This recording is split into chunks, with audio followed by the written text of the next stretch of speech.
kisi-kisi dan kemudian menjadi instrumen. Nah, langkah-langkah merumuskan kisi-kisi ini sebetulnya ada tiga ini. Yang pertama, ini belum dianimasikan. Ini pertama menentukan variabel, yang kedua merinci variabel menjadi subvariabel, dan yang terakhir merumuskan indikator atau parameter. Jadi ada 3 tahapan tuh.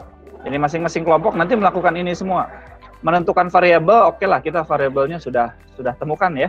Yang 4 itu. Apa saja, ada yang ingat 4 variabel yang akan kita gunakan?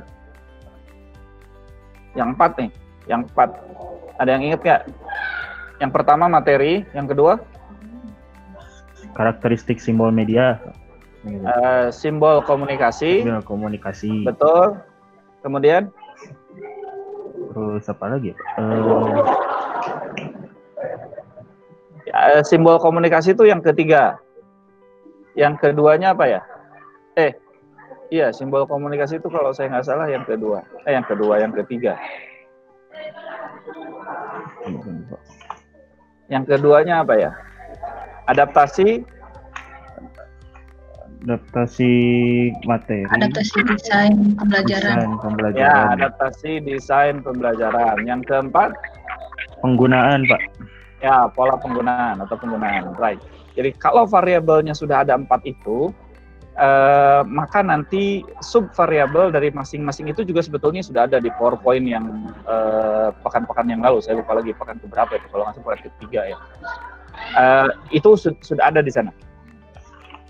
Jadi kemudian setelah sub-variabelnya sudah ada, kemudian indikator atau parameternya juga nanti dirumuskan lagi dari masing-masing sub-variabel atau dari masing-masing komponen pada variabel tersebut. Masing-masing indikatornya apa?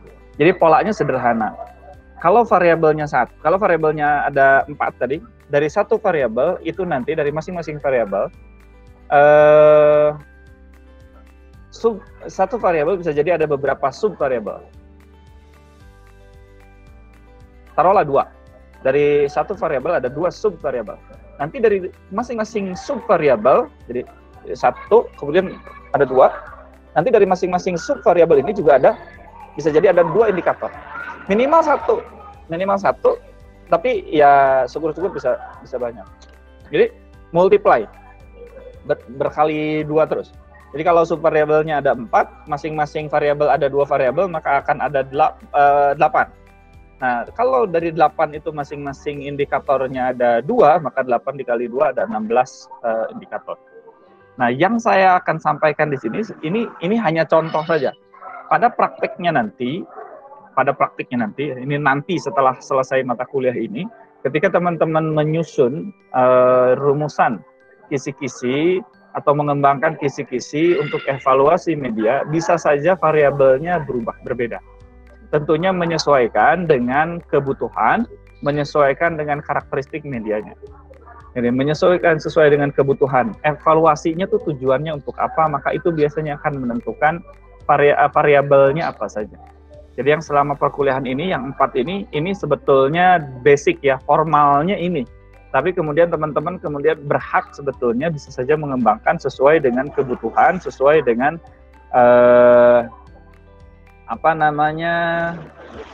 kondisi atau konteks evaluasi yang dilakukan.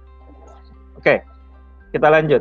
Yang pertama menentukan variabel yang ingin dievaluasi. Tadi kita sudah temukan ya. Yang pertama ada materi, yang kedua ada adaptasi desain pembelajaran, yang ketiga ada simbol komunikasi, dan yang keempat ada penggunaan atau pola penggunaan.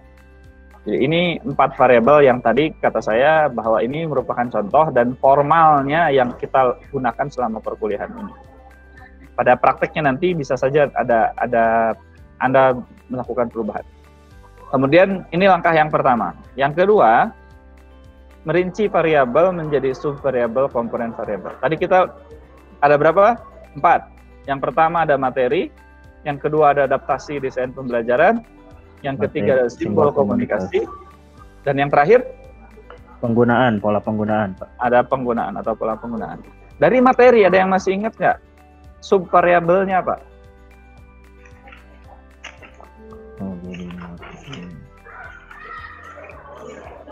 Relevansi bukan? Yang pertama relevansi. Relevansi. Kemudian apa lagi? Cakupannya, Pak. Cakupannya. Kemudian apa lagi? Urutan sajian. Sama Yes, urutan. urutan sajian. Jadi kalau materi, kalau seingat saya di presentasi dulu apa ada 3 atau ada 4, saya lupa lagi. Tapi bisa saja sebetulnya tidak sama. Jadi materi ini ada relevansi, ada cakupan, dan ada urutan. Itu dirumuskan. Adaptasi desain pembelajaran, ada apa saja? Kesesuaian strategi. Kesesuaian dengan strategi. Kemudian ada apa lagi? Keberfungsian media. Ya, atau dalam kata lain, peran media dalam pembelajaran. Nah ini, adaptasi juga sebetulnya di presentasi dulu ada beberapa, tapi bisa dikemas ya, dikemas dalam bentuk atau dalam poin yang lebih sederhana. Simbol komunikasi. Subvariabelnya atau komponen variabelnya ada apa aja? Kejelasan simbol, Pak. Dalam kata lain, kejelasan simbol itu bisa dibahasakan menjadi keterbacaan Pesan. Apakah pesannya terbaca atau tidak? Apakah simbol yang digunakan dari pesan-pesan tersebut bisa menyampaikan pesan atau tidak? Kemudian yang berikutnya, Optimalisasi karakteristik media. ya optimalisasi karakteristik media, penggunaan efek, dan satu laginya apa ya, saya lupa. Kemenarikan. Iya, itu bisa dimasukkan semuanya dalam cakupan kemenarikan. Jadi bahwa penggunaan efeknya menjadikan keterbacaan. Jadi artinya keterbacaan itu prasyarat. Jadi kalau keterbacaannya sudah, maka kemudian kita bisa lihat kemenarikannya. Jadi nanti bisa saja ada media yang keterbacaannya jelek, tapi kemenarikannya tinggi. Jadi saking banyaknya efek, misalkan saking penggunaan warnanya yang bagus, tapi pesannya nggak terbaca dengan baik. Colorful, misalkan enak dipandang, tapi ternyata pesannya tuh nggak bagus. Jadi itu atau pesannya apa kita nggak bisa baca. Jadi atau kebalikannya, pesannya mudah, seperti yang PowerPoint sekarang ini tidak menarik, tapi keterbacaannya seharusnya ya mudah karena dibuat telanjang deh, cuma pakai kimono aja gitu ini mah, handuk kimono ini ditutupin supaya nggak kelihatan telanjang bulat gitu ya. Maka keterbacaan pesan ini dan kemenarikan ini bisa jadi tidak bersinggungan. Artinya ada yang keterbacaannya tinggi, ada yang kemenarikannya rendah. Atau bisa dua-duanya tinggi, ya berarti itu bagus. Kemudian di pola penggunaan. Pola penggunaan terkait dengan kemudahan penggunaan dan ketepatan pola penggunaan. Apakah pola penggunaannya tepat? Misalkan, kalau misalkan ketepatan pola penggunaan itu seperti apa, Pak? Contohnya, seperti begini. Kalau ada media multimedia interaktif, ini tim multimedia ya, yang kemudian pola penggunaannya itu secara massal, artinya digunakan oleh banyak orang sekaligus secara bersamaan, nah maka harus dianalisis dulu, itu pola penggunaannya tepat nggak seperti itu. Walaupun memang kecenderungannya multimedia interaktif itu sifatnya personal, media yang personal, yang digunakan oleh satu orang, oleh single user biasanya. Tapi dengan teknologi, perkembangan teknologi sekarang ya bisa saja itu menjadi berkembang ya. Maka ketepatan pola penggunaan ini konteksnya sangat spesifik pada masing-masing media yang akan kita evaluasi. Nah, kita sudah misalkan temukan ada berapa berarti nih sub variabel atau komponen variabelnya. Dihitung. 1, 2, 3, 4, 9, Pak. ada 9. Oke, ada 9 komponen. Nah, langkah yang ketiga tadi apa? Langkah yang ketiga adalah menentukan Membuat indikator. parameter. Menentukan parameter. Nah, ini belum. Ya, di PowerPoint sebelumnya belum ya. Di PowerPoint sebelumnya belum. Kita lihat. Dari setiap subvariabel, dari setiap komponen variabel, kita tentukan parameternya. Contoh yang diambil adalah variabel materi, variabel yang pertama. Subvariabelnya ada relevansi materi, ada cakupan materi, dan ada urutan materi. Nah, ini setiap kelompok perhatikan betul caranya kurang lebih seperti ini. Relevansi materi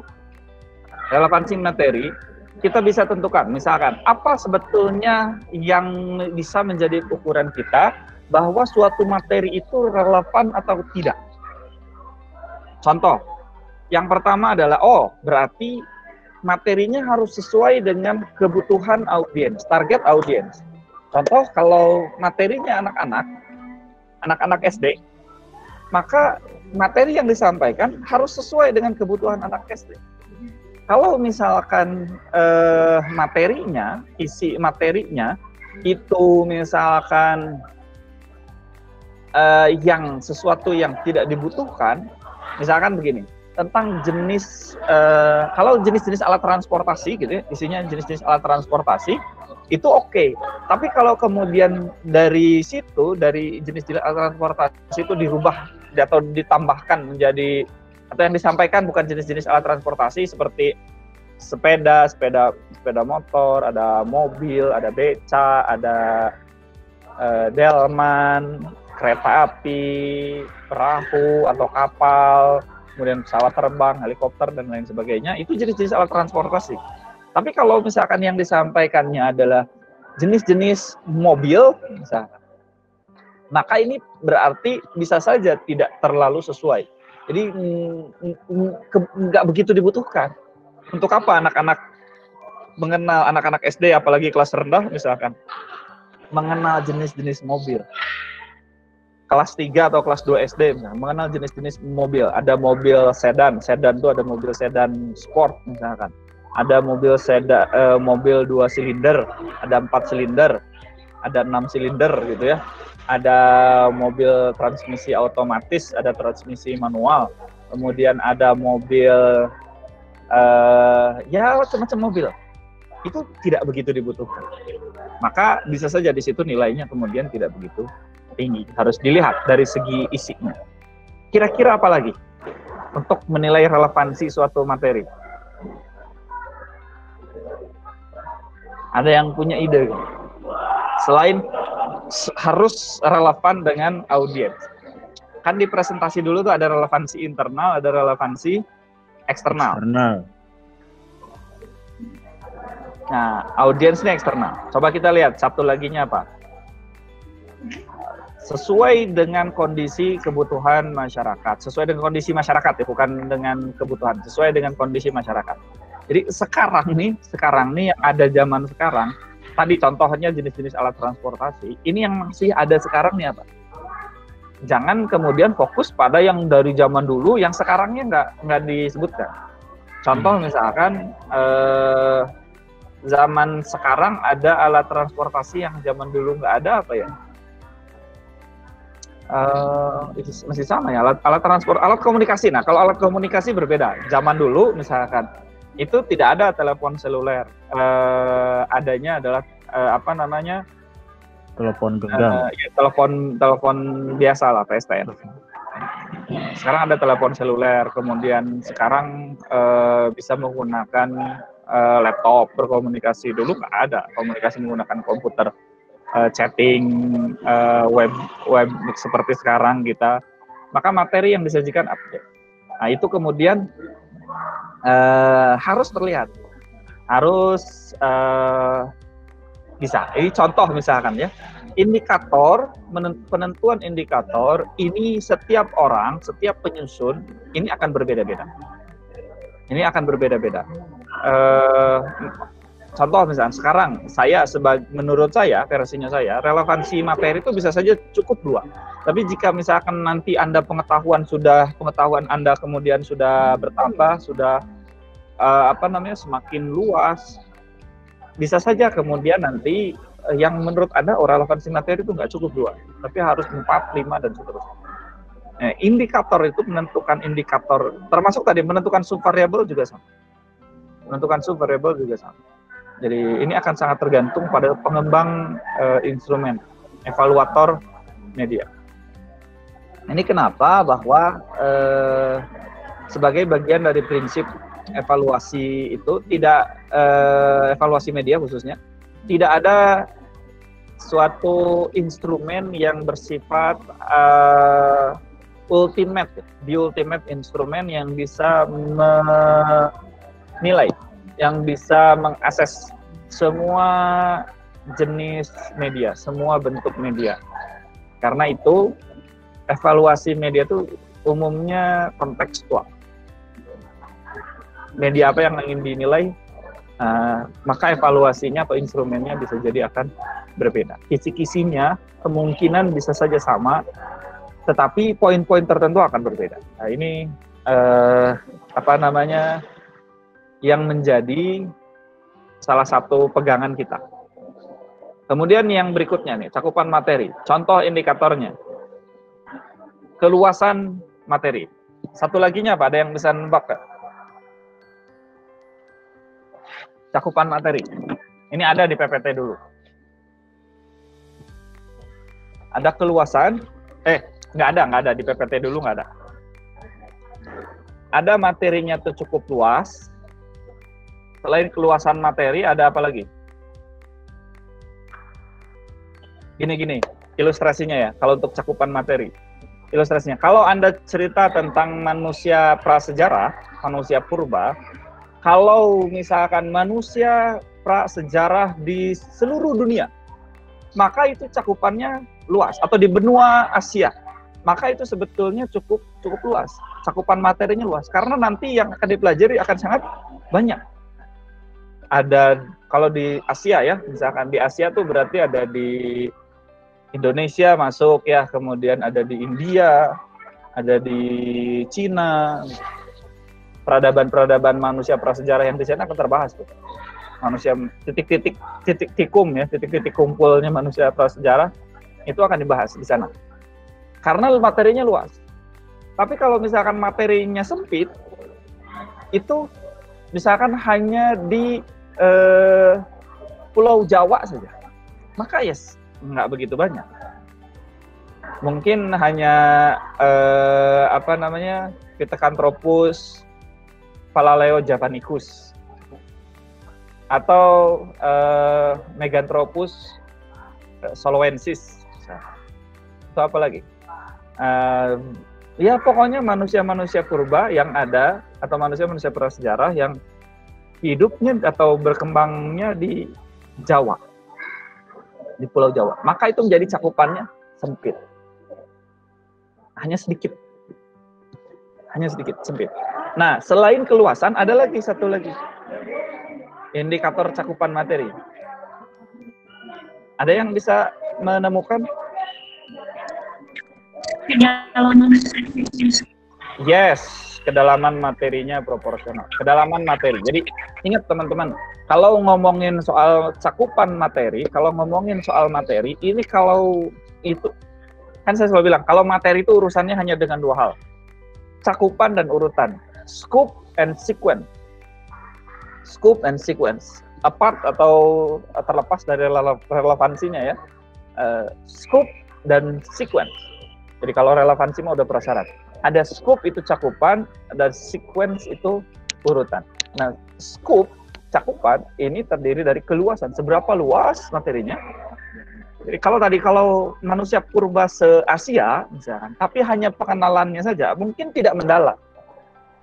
Tapi yang se-Pulau Jawa tadi, atau misalkan hanya Meganthropus soloensis, tapi diceritakannya detail sekali.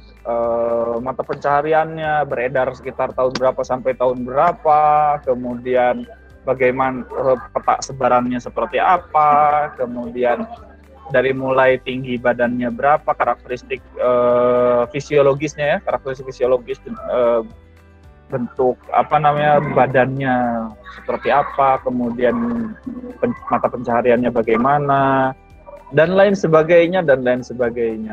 Itu mendalam tuh, itu dalam banget. Jadi walaupun misalkan hanya menceritakan tentang Meganthropus soloensis yang hanya satu, yang keluasannya sempit gitu ya, yang sangat sempit, tapi kedalaman materinya dalam banget. Contoh misalkan, kalau ada media yang menyajikan media video yang menyajikan tentang manusia purba untuk sekolah dasar misalkan. Kan ada tuh, di SD ada tuh manusia purba, di SMP juga ada nanti manusia purba. Apa yang membedakannya? Harusnya cakupannya. Harusnya cakupannya. Entah dari keluasan materinya ataupun kedalamannya. Kalau di SD mungkin keluasannya agak luas. Keluasannya, walaupun ya tidak seluas yang di SMP harusnya. Keluasannya cukup luas. Tetapi kedalaman materinya biasanya tidak dalam. Masih dangkal sekali materi manusia purba di SD. Begitu juga di SMP. Ketika naik ke SMP tetap materinya sama, perkembangan manusia prasejarah. Tetapi keluasan materinya bisa jadi diperluas lagi atau bisa jadi dipersempit masing-masing materinya. Itu kan ada kelas 1 dan kelas 2 kalau nggak salah ada juga tuh manusia prasejarah. Kelas 1 dulu waktu saya, kelas 1 SMP, kelas 2 SMP ada juga tuh materi manusia prasejarah. Manusia prasejarah kelas 1 tuh mungkin membahas hanya yang di peradaban Sungai Nil. Peradaban Sungai Nil. Itu kan berarti sempit tuh luasannya, tetapi mendalam sekali. Karena tetap LKS-nya satu bab, di LKS-nya satu bab. Jadi lebih banyak materinya. Maka berarti kedalamannya cukup dalam. Kalau materi yang dalam itu kemudian dibalik ya, yang luas tadi untuk untuk SMP, tapi dangkal itu untuk SMP misalkan, yang sempit tapi mendalam itu untuk SD, dibalik. Maka itu tidak proporsional. Dan skor medianya harusnya menurun. Karena materinya, cakupannya tidak proporsional. Berdasarkan indikator yang ditentukan. Ada 2 ini, keluasan dan kedalaman. Kalau urutan materi ya sebetulnya urutannya sudah tepat saja. Ini kenapa materi ini seperti ini? Pak, materi ini berarti harus benar-benar orang yang paham. Memang betul. Alhamdulillah hujan. Semoga di tempat teman-teman juga ada hujan ya. Walaupun sebentar langsung berhenti lagi. Jadi memang begitu. Untuk menilai materi itu memang harus orang yang expert. Sebetulnya bukan hanya materi, yang lain pun memang harus expert. Tetapi kenapa materi ini harus dipertegas bahwa yang menilai materi ini harus yang expert? Karena konteks media terutama, medianya tuh bisa jadi sama. Medianya tuh bisa jadi itu. Tetapi konten materinya beda-beda. Nah, untuk menilai materinya yang beda-beda itu, ya tentunya harus ada ahli materi yang. Tapi sekarang yang saya jadikan contoh adalah yang ini langkah yang ketiga merumuskan indikator parameter. Nah, setelah ini kalau sudah indikator jadi sebetulnya kisi-kisi sudah terjadi. Tinggal disusun dalam bentuk tabel, maka ini sebetulnya sudah jadi kisi-kisi. Hanya tinggal ditambah 1 kolom lagi di sebelah kanan. Ini kolom untuk item. Kalau sudah memunculkan item, itu artinya sudah siap instrumen. Kalau sudah memunculkan item, minimal bentuk instrumen. Nah, kisi-kisi ini umumnya sifatnya global, general. Artinya, instrumennya berbentuk apapun, kisi-kisinya bisa jadi menggunakan kisi-kisi yang sama. Nah, dalam kesempatan kali ini, saya mau ajak teman-teman untuk pertemuan hari ini, ajak teman-teman untuk membuat format rubrik. Jadi, karena tadi contohnya, sekarang kita coba transform lagi dalam bentuk rubrik. Contoh, kebalik nih. Balik nih. Animasinya kebalik nih. Jadi rubrik itu begini. Coba abaikan dulu yang bagian bawah ya. Yang bagian bawah abaikan dulu. Fokus ke yang atas dulu. Rubrik ini polanya selalu seperti ini. Jadi ada rumusan indikator di bagian ini. Kemudian terbalik urutan nomornya tuh biasanya terbalik. 4, 3, 2, 1. Apa Pak fungsinya urutannya terbalik? Ini menunjukkan skor ya. Skor, ini menunjukkan skor. 4 itu berarti paling tinggi gitu ya. 3 ini agak lumayan, 2 ini kurang, 1 ini sangat tidak, atau sebetulnya bisa saja dimunculkan 0. Sangat tidaknya digeser, gitu. Sangat tidaknya geser. Jadi kalau pakai parameternya baik ya, sangat tidak baik di sini sangat tidak baik, kurang baik, cukup baik, sangat baik, kemudian 4-nya sungguh amat sangat baik sekali. Ya pokoknya 5 bisa. 5 bisa. Tapi umumnya jarang yang saya temukan ada lebih dari 5 parameter. 5 grade ya, 5 tingkatan. 5 tingkatan punya. Untuk rubrik tuh umumnya yang paling maksimal tuh pakai 5. 5 tuh mulainya dari 0 ya. 0, 1, 2, 3, 4. 0, 1, 2, 3, 4. Ada juga yang mulainya dari 1, 1, 2, 3, 4, atau 1, 2, 3, 4, 5. Macam-macam. Untuk penentuan ininya silahkan. Sebetulnya berdasarkan preferensi untuk melihat nanti skor akhirnya berapa besar. Umumnya pertimbangannya itu. Selain itu saya pikir tidak ada pertimbangan yang lain. Nah sekarang contohnya bagaimana? Contohnya kurang lebih begini. Baru lihat yang bawah. Kalau misalkan indikatornya adalah kesesuaian materi dengan kebutuhan audiens, maka yang skornya 4 itu harusnya adalah materinya sangat sesuai. Kalau yang skornya 3 itu artinya materinya cukup. Ini ya, cukup sesuai. Kemudian kalau skornya 2 artinya materinya kurang sesuai. Walau masih ada sesuainya dikit-dikit. Dan kalau skornya 1 dalam konteks ini, itu artinya materinya sangat tidak sesuai. Sangat tidak sesuai. Kalau ada 0, ya bisa jadi sangat tidak sesuainya ada di 0. Di satunya tidak sesuai saja. Tidak sesuai itu artinya ya sebetulnya oke lah, masih bener lah, masih bener gitu. Contohnya yang tidak sesuai itu misalkan menyampaikan materi tentang reproduksi hewan tidak bersel misalnya. Tidak bersel tunggal ya, reproduksi hewan bersel tunggal di SD. Nah itu tidak sesuai, tidak sesuai. Tidak sesuai. Terus apa yang sangat tidak sesuai? Yang sangat punten, ini hujannya besar sekali. Suara saya kedengeran nggak? Terdengar, Oke. Pak. Masih, Pak. Kalau misalkan yang sangat tidak sesuai sekali, sangat tidak sesuai itu misalkan adalah menjelaskan tentang reproduksi manusia tapi di anak SD. Nah, itu sangat tidak sesuai. Nah, itu kurang ajar nantinya. Maka itu contohnya, itu contohnya. Kalau yang kayak gimana Pak yang lalu bagaimana Pak melihat atau menilai penggunaan rubrik ini, kemudian bisa saja setiap orang nanti akan menunjukkannya berbeda-beda. Memang betul, rubrik ini bukan instrumen yang objektif. Seperti di pekan yang lalu saya sampaikan bahwa instrumen penilaian media itu sebetulnya banyaknya yang subjektif. Tapi dengan menggunakan rubrik, subjektivitas itu terpola pada pola yang sama. Jadi walaupun beda-beda, walaupun nanti teman-teman akan banyak praktek, terutama setelah UTS nanti akan banyak praktek menilai. Bahkan mungkin hampir setiap pertemuan kita praktek menilai. Pertemuan setelah UTS itu pertemuan setelah UTS langsung misalkan praktek menilai. Setelah itu kita bahas. Praktek menilai setelah itu akan kita bahas. Praktek menilai dan menilainya beda-beda. Mungkin pertemuan pertama nanti yang akan dinilai medianya grafis. Nanti yang keduanya audio, yang ketiganya video, yang selanjutnya multimedia interaktif. Kita atau website atau aplikasi gitu ya. Itu kita akan coba berikan penilaian menggunakan instrumen yang sama pada masing-masing instrumen yang general ya, pada masing-masing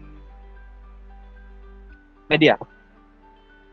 Nah, ini kurang lebih begitu ya.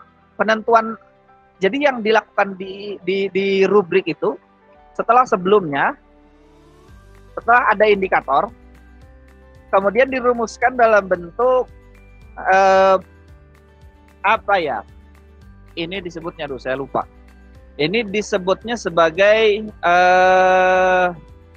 rentang parameternya. Jadi kondisi pada setiap penilaian. Skornya 1 tuh kalau seperti apa, skornya 2 kalau seperti apa, skornya 3 seperti apa, skornya 4 seperti apa. Kalau misalkan tadi di atas, Ini saya lupa, untuk menentukan indikator itu bahasa yang digunakannya adalah bahasa objek, bahasa yang apa ya, ini bentuk kalimatnya kalimat pasif ya, kalimatnya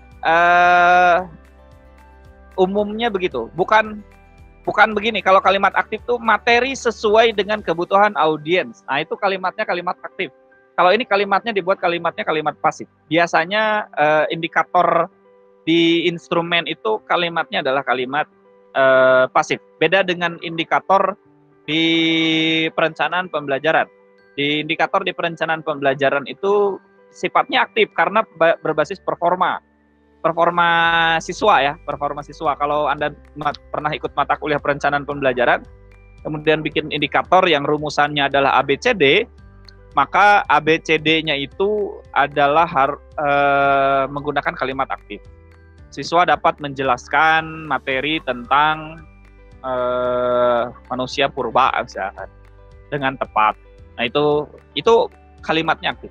Tapi kalau indikator evaluasi media, untuk pengembangan instrumen penilaian media, evaluasi media, itu indikatornya rumusannya dalam bentuk kalimat pasif. Sehingga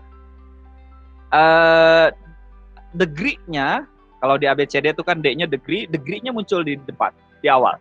Kesesuaian, keluasan, kedalaman, ketepatan. Pak, tapi kok materi yang nomor 2 itu enggak begitu, Pak, kalimatnya aktif. Nah, ini agak sulit. Keupdatean gitu. Itu agak sulit. Saya agak kesulitan menemukan kalimat untuk menunjukkan keupdatean gitu ya. Karena itu kan nggak baku sekali.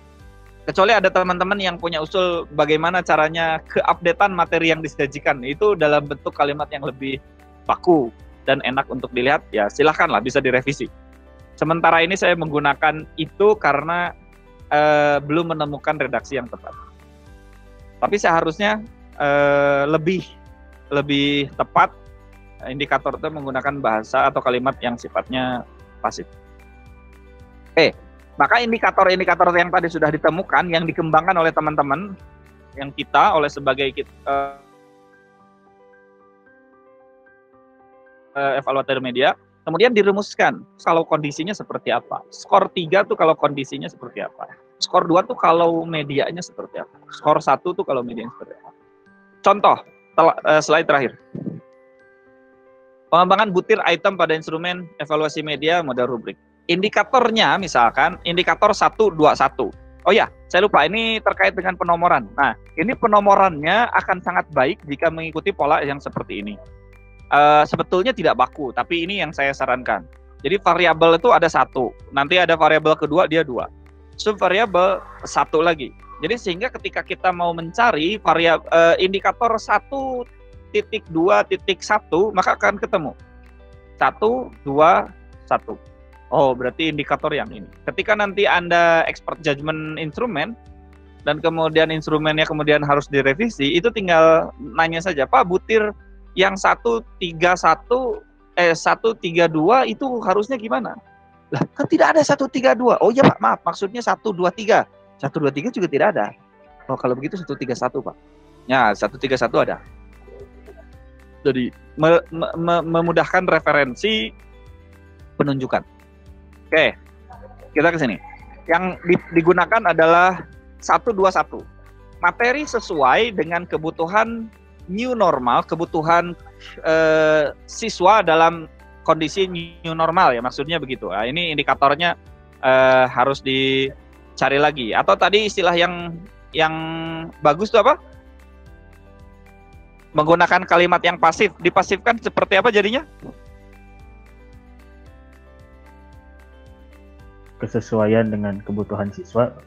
Kesesuaian materi dengan kebutuhan siswa pada era new normal ya, pada masa new normal. Oke, itu nanti yang akan digunakan. Jadi kesesuaian materi dengan kebutuhan siswa pada masa new normal.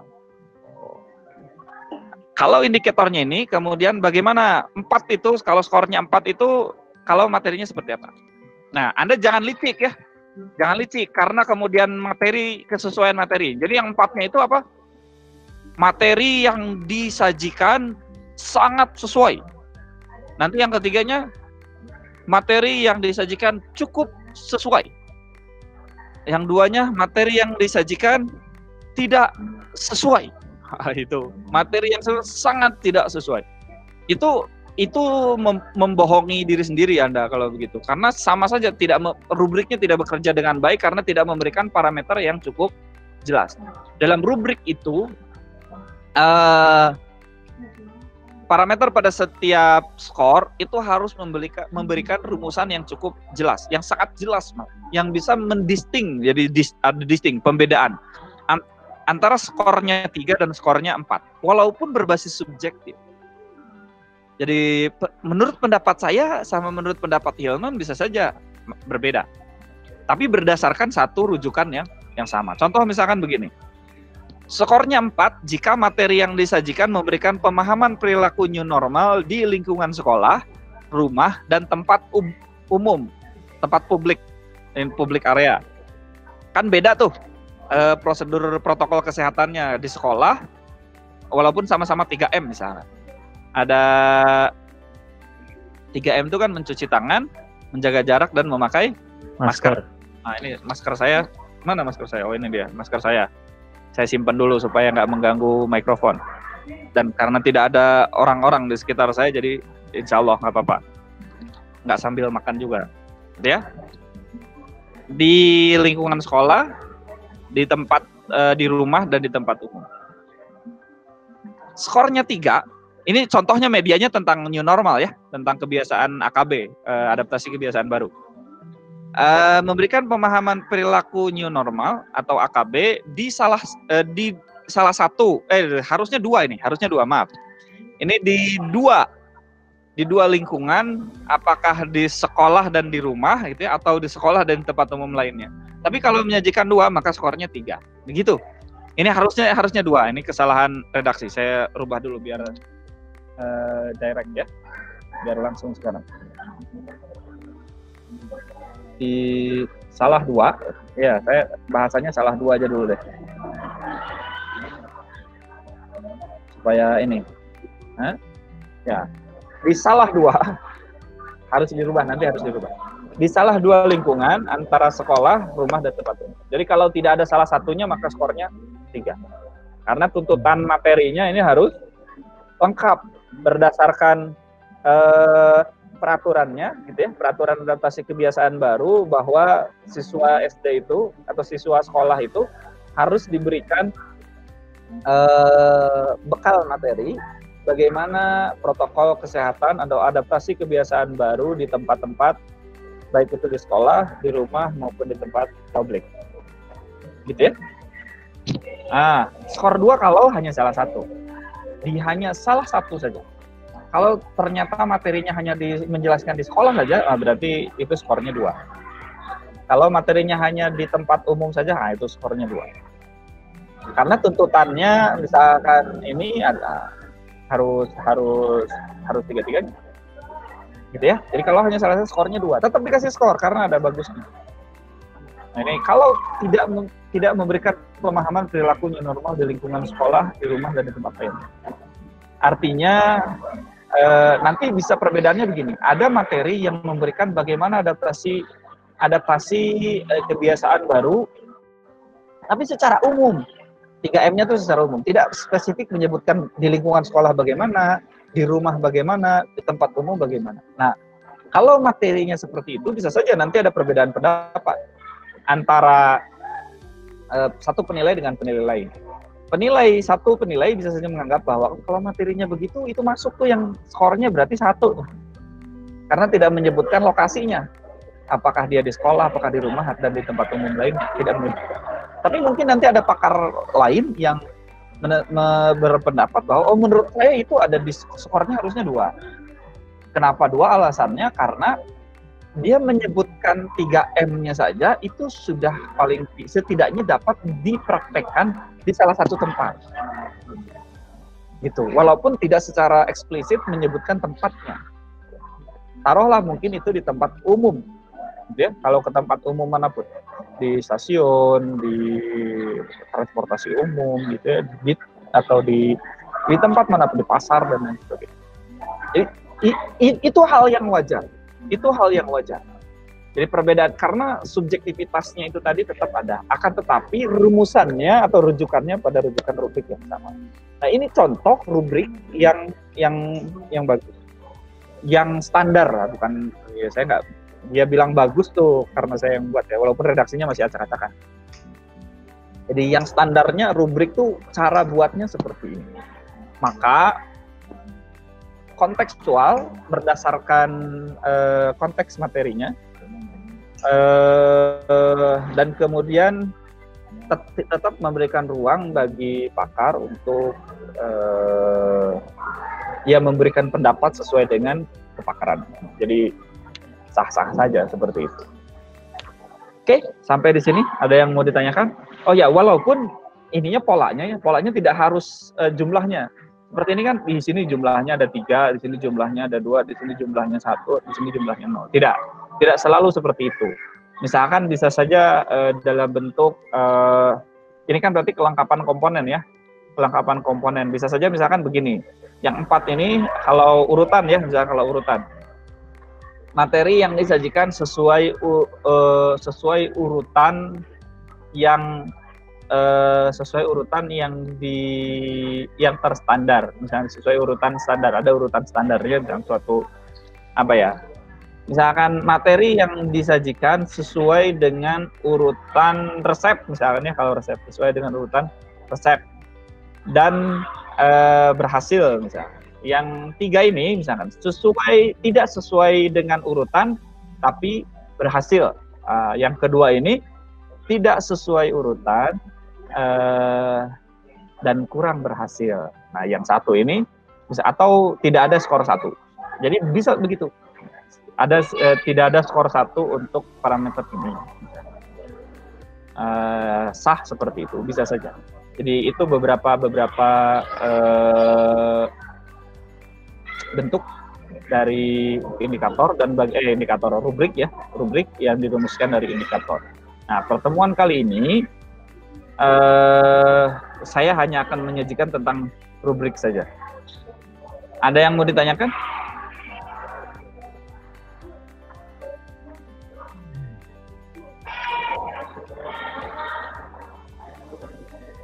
Silakan. Apakah ada yang mau ditanyakan? Ada, Pak, saya Sokman, apa man? Ya, jadi gini Pak, mengenai instrumen evaluasi media beserta rubriknya itu dibuat berdasarkan kesepakatan tim evaluator ya Pak? Atau gimana? Oh iya, sesuai dengan kesepakatan tim evaluator. Sebetulnya bukan, iya kalau kesepakatan tim evaluator itu sangat bagus sekali. Berdasarkan perumus instrumennya. Gini, sebetulnya kalau teman-teman menguasai ilmu ini, merumuskan instrumen, kalau nanti setelah lulus kemudian ada yang bekerja di tempat-tempat diklat, biasanya akan sangat terpakai ketika teman-teman merumuskan evaluasi diklat. Nah, di beberapa diklat-diklat tertentu yang pernah saya alami, yang saya pernah ikut kerjasama untuk merumuskan evaluasi beberapa program diklat, itu ada tim khusus yang ditunjuk gitu ya untuk membuat instrumen di luar tim evaluator.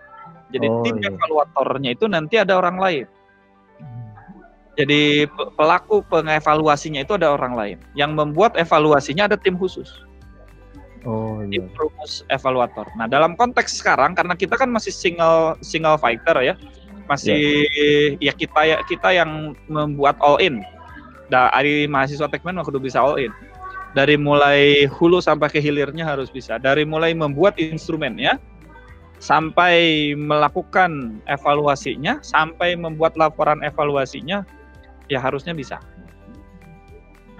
Tapi di realnya ya, di realnya yang membuat instrumen evaluasi itu ada tim khusus. Ada tim khusus. Iya, Pak. Kalau di kegiatan mah SC lah. Oh iya. SCN. Orang-orang pemikir, orang-orang yang paham konteks gitu ya, kumpulan dari orang-orang yang paham materi, yang paham desain gitu ya, yang sampai ke paham siapa yang akan menggunakan medianya. Pakar-pakar itu kalau evaluasi media ya, tim pakar-pakar itu kemudian yang berkumpul dan kemudian menyusun instrumen. Kalau variabelnya ada 4 berarti yang menguasai 4 variabel itu yang berkumpul. Gitu. Jadi tidak harus evaluator si evaluator yang akan mengevaluasi itu yang membuat instrumen. Bisa jadi ada orang lain yang membuat. Nah, dalam konteks sekarang kompetensi tuntutan yang ke Anda itu Anda harus bisa membuat dua-duanya. Anda harus berkompeten dalam dua-duanya, baik dalam membuat instrumennya maupun dalam melakukan evaluasi. Itu Man. Good question. Iya. Atur nuhun. Ya, Pak. Yang lain Kasih, ada Pak. yang mau ditanyakan? Sip, nuhun. Ada yang lain yang mau ditanyakan? Ada di antara teman-teman yang berminat kerja di tempat diklat? Atau PPL kemarin? Udah PPL belum sih? Belum, 2018? Pak. Belum, Pak. Oh, belum ya? Belum. Ya. Nantilah kalau masuk ke tempat PPL biasanya punya ilmu sedikit tentang kisi-kisi aja, teman-teman tuh berasa pintar. Bukan karena orang lain nggak bisa bikin kisi-kisi, tapi kisi-kisi itu banyak yang dilewat. Saya tuh setiap kali ke tempat diklat, ketika mau mengevaluasi diklat, mau mengevaluasi media, kayaknya nggak di tempat diklat. Kalau evaluasi media tuh biasanya banyaknya di kampus saya malah pakainya. Tapi termasuk di diklat itu ada medianya juga, hanya tidak spesifik seperti yang kita pelajari sekarang. Jadi kebanyakan melakukan evaluasi itu langsung bikin instrumen. Nggak pernah bikin kisi-kisi. Hampir, banyak sekali. Jadi makanya saya bilang di pertemuan yang minggu lalu bahwa kunci dari membuat instrumen yang bagus itu adalah sebetulnya kisi-kisi. Bagaimana kita bisa bikin laporan, bagaimana kita bisa menjudge kalau kita tidak punya kisi-kisi dari instrumen. Dan instrumen yang dikembangkan tanpa kisi-kisi itu pasti kelihatan jelek. Pasti kelihatan. Tumpang tindih gitu ya. Ada satu parameter dengan satu indikator dengan indikator yang lain tuh seperti bersinggungan, berebutan. Kenapa dia ditanyakan dia, tapi dia ditanyakan dia. Nah, itu sering. Kan opsi nomor 1 ini kenapa hampir sama dengan opsi nomor 12? Nah, ketika saya tanyakan apa bedanya opsi nomor 2 dengan opsi nomor 12, itu si pengembang instrumen kalau di tempat-tempat diklat tuh saya tanya selalu, Kak, nggak tahu Pak, biasanya dulu waktu bikin berasanya beda aja Pak. Jawabannya tuh begitu. Nah, ini fungsinya kisi-kisi. Karena kalau sudah ada kisi-kisi, jawabannya tuh nggak begitu. Itu beda Pak kisi-kisinya Pak. Kalau yang nomor 2 tuh kisi-kisinya untuk ke sini, untuk variabel ini. Kalau yang nomor 12 itu untuk ke variabel itu lah. Itu nanti bisa dipertajam. Oh, berarti kalau begitu redaksinya saja yang dirubah. Kita pertajam. Nah, gitu. Nanti bisa ke sana. Jadi makanya penting sekali kisi-kisi itu karena begitu. Termasuk untuk pengolahan datanya nanti dan lain sebagainya. Termasuk dalam konteks evaluasi media, itu penting.